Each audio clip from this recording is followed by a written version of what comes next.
नमस्कार। कक्षा 8 के सभी बच्चों को जय हिंद। उम्मीद करता हूँ कि आप सभी लोग ठीक होंगे। तो बच्चों, आज हम लोग अभ्यास 5.2 का क्वेश्चन नंबर 6 और 7 सॉल्व करेंगे। इससे पहले वाले वीडियो में हम लोगों ने क्वेश्चन नंबर 1, 2, 3, 4, 5 क्वेश्चंस को सॉल्व कर लिया था। तो बच्चों, आज हम लोग क्वेश्चन नंबर 6 को सॉल्व करेंगे। तो अगर बच्चों आप लोग वीडियो पर नए हैं तो वीडियो को लाइक, सब्सक्राइब एंड शेयर करना बिल्कुल न भूलें। तो बच्चों, यहाँ पर आपका जो क्वेश्चन नंबर 6 है, 400 व्यक्तियों के एक समूह से 3 ऋतुओं वर्षा, सर्दी, गर्मी से अपनी मनपसंद ऋतु के लिए मतदान करने को कहा गया। इनसे प्राप्त आंकड़ा संलग्न चित्र में आपको दर्शाया गया है। पीछे देखते हैं। ये यहाँ पर आपको ये डाटा दिया गया है कि गर्मी को इतने लोग पसंद करते हैं और वर्षा को इतने लोग पसंद करते हैं और सर्दी को इतने लोग पसंद करते हैं। और आपको इसका टोटल भी दिया गया है। इसका मतलब आपको टोटल करने की आवश्यकता नहीं है। ठीक है, आपको 400 व्यक्तियों का टोटल दिया गया है।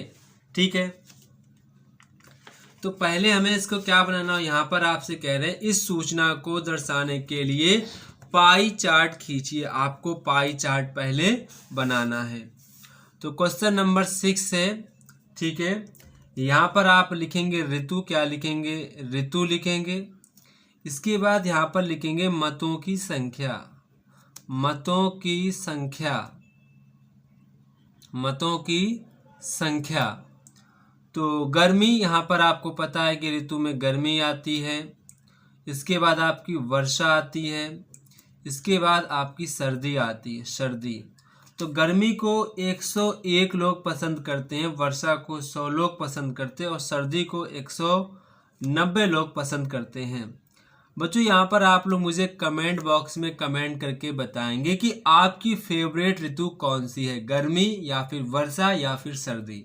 आप लोग अपने हिसाब से मुझे कमेंट बॉक्स में कमेंट करके बताएंगे।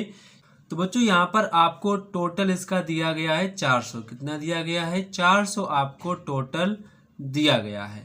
मतलब 400 आपके व्यक्ति हैं जो अलग अलग सीजन को पसंद करते हैं। अब मैंने आपको बताया कि टोटल जो आपका होता है वो 360 अंश के बराबर होता है। तो यहाँ पर आपकी जो कुल व्यक्ति हैं वो कितने अंश का कोण बनाएंगे? तो आपने कहा भैया वो 360 अंश का कोण बनाएंगे। 360 अंश का कोण बनाएंगे।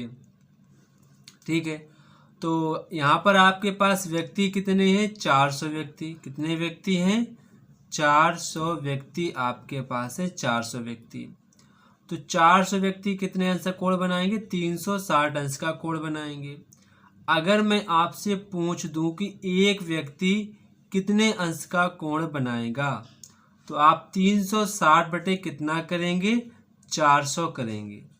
तो 0 से 0 आपका कटेगा। इसके बाद यहाँ पर आपका 36 बटे 40 कितना होगा? 36 बटे 40। 4 नेम 36 और 4 धम 40, तो ये आपका 9 बटे 10। यानी कि जो आपका एक व्यक्ति है वो आपका 9 बटे 10 डिग्री का कोण बनाएगा। 9 बटे 10 डिग्री का कोण बनाएगा।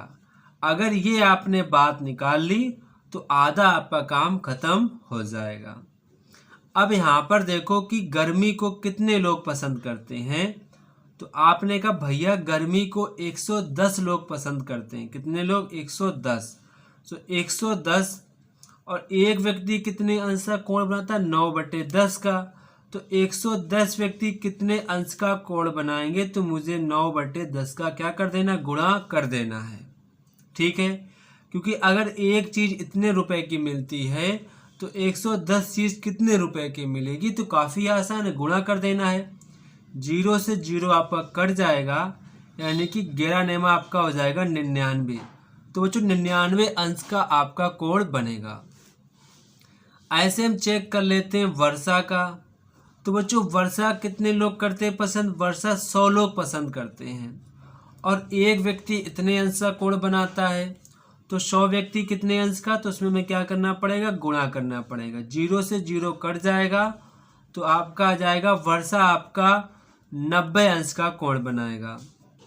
इसी प्रकार अगर हम सर्दी का चेक करें, सर्दी का, तो सर्दी में कितने व्यक्ति पसंद करते हैं, 190 लोग। कितने लोग, 190 लोग पसंद करते हैं।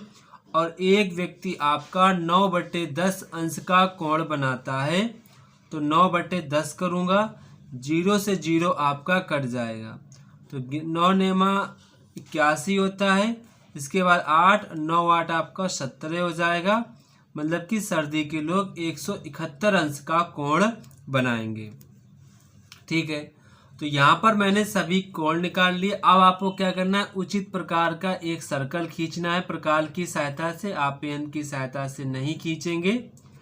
इसके बाद पहले आपको 90 अंश का कोण बनाना, तो एक लाइन खींच देना, फिर इसी पर आप चांदे की सहायता से 90 अंश का कोण ऐसे बना देना, तो ये आपका 90 अंश का हो जाएगा। फिर इस लाइन पर आपको 99 अंश का कोण बनाना है, 99 अंश का, और जो आपका बचेगा वो आपका 171 अंश का कोण हो जाएगा। 90 वाला आपका वर्षा है, 99 वाला आपका गर्मी है, और 171 वाला आपका सर्दी है। तो ये आपका पाई चार्ट बन जाएगा। तो कितना आसान है, अगर आप जो आपके किताब में तरीका दिया गया है अगर आप उस प्रकार से लगाएंगे तो काफ़ी ज़्यादा टफ हो जाता है और काफ़ी ज़्यादा लिखना भी पड़ता है। ये तरीका आपके लिए सबसे बेस्ट है और सबसे आसान भी है। अब बच्चों यहाँ पर हम प्रश्नों के उत्तर देते हैं। किस ऋतु को सबसे अधिक मत मिले हैं, तो यहाँ पर आप देख सकते हैं वर्षा ऋतु को सबसे अधिक मत मिले हैं। प्रत्येक इस खंड का केंद्रीय कोण बताना है, तो केंद्रीय कोण सर्दी का 171 अंश है, वर्षा का 90 अंश है, गर्मी का 99 अंश है। इसके बाद सूचना को दर्शाने के लिए पाई चार्ट खींचिए, तो मैंने पाई चार्ट भी खींच दिया है। तो हमारे ख्याल से आपको ये क्वेश्चन समझ में आ गया होगा, काफ़ी आसान है, बस आपको प्रैक्टिस करते रहना है। इसके बाद बच्चों आपका क्वेश्चन नंबर नेक्स्ट है, क्वेश्चन नंबर आपका 7। तो क्वेश्चन नंबर 7 कह रहा है कि आपको पाई चार्ट बनाना है। क्या बनाना है, पाई चार्ट। एक कारखाने में विभिन्न रूपों में आवंटित की गई सूची आपको दर्शाई गई है।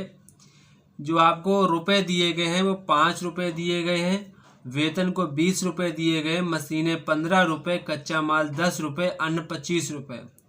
तो आपको इस सूचना को आपको पाई चार्ट के रूप में दर्शाना है, पाई चार्ट के रूप में आपको दर्शाना है। तो ये बच्चों आपका क्वेश्चन नंबर है 7, क्वेश्चन नंबर आपका है 7।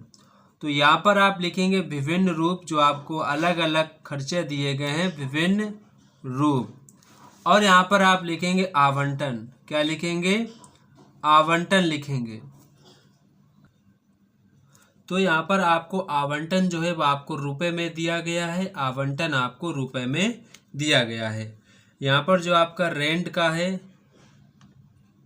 किराया जो आपका है वो आपका है 5 रुपये, और जो आपका वेतन है वो आपका 20 रुपये, जो आपकी मशीनें हैं वो आपकी मशीनें जो हैं वो आपकी हैं 15 रुपये, और जो आपका कच्चा माल है, जो आपका कच्चा माल है वो आपका है 10 रुपये, और जो आपका अन्न है वो आपका 25 रुपये। कितना है, 25। तो अगर मैं आपसे पूछूं कि कुल धनराशि कितनी है, तो कुल धनराशि कितनी है ये बताओ पहले। जो कुल धनराशि है वो बच्चों आपकी है 75 रुपये। कितनी है, 75 रुपये। अब मैंने आपको समझाया है कि जो कुल चीज़ होती है वो आपके 360 अंश के बराबर होती है, जो आपकी कुल धनराशि होगी। तो अगर मैं आपसे कहूँ कि कुल धनराशि कितने अंश का कोण बनाएगी, तो आपने कहा 360 अंश का कोण बनाएगी। तो आपको धनराशि कितनी दी गई है, 75 रुपये। तो 75 रुपये कितने अंश का कोण बनाएगा, 360 डिग्री का कोण बनाएगा। तो अगर मैं आपसे पूछूं 1 रुपये कितने अंश का कोण बनाएगा, तो 360 बटे करूँगा 75। जब आप 75 का इसमें भाग देंगे तो बच्चों 4.8 डिग्री का कोण बनाएगा। 1 रुपये आपका जो कोण बनाएगा वो 4.8 डिग्री का कोण बनाएगा। ठीक है, ये यहाँ से आपको जानकारी निकल के आ गई कि जो आपका 1 रुपये है वो 4.8 डिग्री का कोण बनाएगा। अब अगर मैं बात करूं जो आपका पहला है किराया है, तो जो आपका किराया है वो 5 रुपये है और 1 रुपये बनाता इतने अंश का कोण, तो 5 रुपये क्या करना पड़ेगा, गुणा हमको करना पड़ेगा। 5 अट्ठे आपका हो जाएगा 40, 5 को 20 और 4 24, एक अंक बाद लगाएंगे पॉइंट। तो बच्चों जो आपका किराया है वो 24 अंश का कोण बनाएगा। इसके बाद जो आपका वेतन है, जो आपका यहाँ पर वेतन है, वेतन 20 रुपये और 1 रुपये आपका बनाता है 4.8 का कोण, तो 20 रुपये में क्या करना पड़ेगा, गुणा करना पड़ेगा। दुर्वट 16, दो चाकू 8 1 9, एक लगाएंगे 0, फिर एक अंक बाद लगाएंगे पॉइंट। इसका मतलब वो 96 अंश का कोण बनाएगा, 96 अंश का कोण बनाएगा। इसके बाद आपका आता है मशीनें। क्या आता है, मशीनें। तो मशीनें कितने का बनाती हैं, मशीनें बनाती हैं 15 रुपये का। तो 1 रुपये 4.8 डिग्री का है, तो 15 रुपये में क्या करना पड़ेगा, गुणा करना पड़ेगा 4.8 का।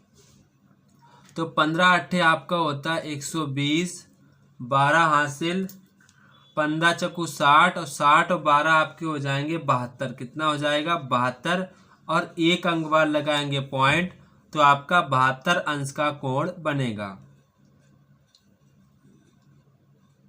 फिर यहाँ पर आपका नेक्स्ट है कच्चा माल। कौन सा है, कच्चा माल है। कच्चा माल, तो बच्चों कच्चा माल जो आपका है वो 10 रुपये खर्च किए जाते हैं और 1 रुपये जो आपका है 4.8 अंश का कोण बनाता है। तो 10 रुपये में क्या करना पड़ेगा, मुझे गुणा करना पड़ेगा। तो 480 हो जाएंगे, एक अंक बाद लगाएंगे पॉइंट, क्योंकि यहाँ पर पॉइंट लगा है। इसका मतलब वो 48 अंश का कोण बनाएगा।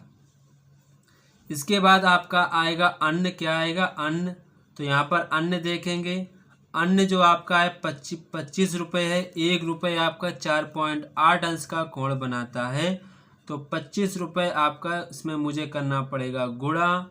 तो जब आप गुणा करेंगे तो आपका पूरा कोण बनेगा 120 अंश का। कितने बनेगा, 120 अंश का आपका कोण बनेगा। तो बच्चों इस प्रकार से आप प्रत्येक का केंद्रीय कोण निकाल सकते हैं। यहाँ पर मैंने सभी का केंद्रीय कोण निकाल दिया है। पहले का 24 अंश, वेतन का 96, मशीन का 72, कच्चा माल 48, अन्न 120। अब आपको क्या करना है, पाई चार्ट बनाना है। तो पाई चार्ट के लिए आप क्या करेंगे, एक उचित प्रकार मतलब कि जो आपका प्रकार है उसमें उचित प्रकार से दूरी भरेंगे। ठीक है, कोई भी दूरी भर लो, इससे मतलब नहीं है, प्रकार में दूरी लो, ऐसे भर दो। फिर ये क्या करें, जो आपका सेंटर है, सेंटर से ऐसे लाइन खींच देंगे। फिर इसी लाइन पे आपको क्या करना है, 24 अंश का कोण बनाए। कितने अंश का, 24 अंश का कोण बना दो। ठीक है, 24 अंश का कोण बना दो। फिर आप क्या करो, इसी लाइन पे आप 96 अंश का कोण बना दो, 96 अंश का। तो ये आपका बन गया 96 अंश का कोण बन गया। ठीक है, और इसी लाइन पे आपको क्या करना है, 72 अंश का कोण बना देना है, 72 अंश का। ठीक है, और इसी लाइन पे आपको 48 अंश का कोण बनाना, 48 अंश का, 48 अंश का बना देना है। और ये वाला आपका जो बचेगा वो आपका 120 अंश हो जाएगा। ठीक है, फिर क्या करना है, आप 24 अंश का देखेंगे, आपका है किराया है, 24 अंश किराया है। और 96 वाला आपका वेतन है, 72 वाला आपका मशीनें हैं, 48 वाला आपका कच्चा माल है और 120 आपका अन्न है। तो ये बच्चों आपका पाई चार्ट बन गया है। इसी प्रकार से आपको पाई चार्ट बनाना होता है। तो बच्चों हमारे ख्याल से आपको ये क्वेश्चन समझ में आया होगा, काफ़ी आसान है, आपको ये पूरा समझ में आया होगा, ऐसी मैं उम्मीद करता हूँ। तो जय हिंद बच्चों, फिर मिलते हैं अपने नेक्स्ट वीडियो में। अगर बच्चों आपका कोई भी डाउट है तो आप मुझसे कमेंट बॉक्स में कमेंट करके पूछ सकते हैं। तब तक कि आप सभी बच्चों को जय हिंद।